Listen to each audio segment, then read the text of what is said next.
Persidangan, ahli mengatakan tes poligraf atau lie detector awalnya dijadikan sebagai alat bantu untuk membantu mengungkap terang sebuah kasus. Namun jika tes poligraf itu mendukung barang bukti lain, maka bisa dijadikan sebagai alat bukti. Terkait dengan poligraf, saya kira ini sesuatu aspek yang masih perlu diperdebatkan lebih lanjut. Kenapa demikian? Apakah hasil poligraf itu, merupakan barang bukti atau alat bukti dia? Alat bukti dia. Ada yang menyebut poligraf itu adalah alat bukti, ada yang menyebut sebagai barang bukti.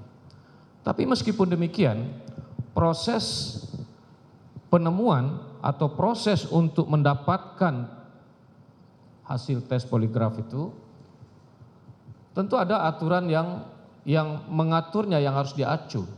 Ada standar prosedur yang harus diacu.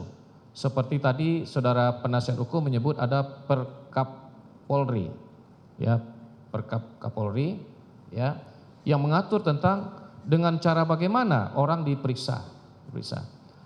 Kalau seandainya hasil yang diperoleh itu dengan cara-cara yang bertentangan dengan aturan hukum yang mengaturnya, maka tentu hasilnya itu tidak bisa diterima sebagai bukti. Kenapa demikian? Karena sesuatu yang diperoleh dengan cara-cara yang tidak benar, dengan cara-cara yang melawan hukum, maka itu tidak bisa diposisikan sebagai bukti di dalam perkara tersebut. Saya teringat sebuah teori yang sudah berlangsung atau sudah ditemukan sejak tahun 1920-an kalau saya tidak salah, dalam perkara pidana di Amerika. Saya lupa perkara pidana apa. Teori itu adalah teori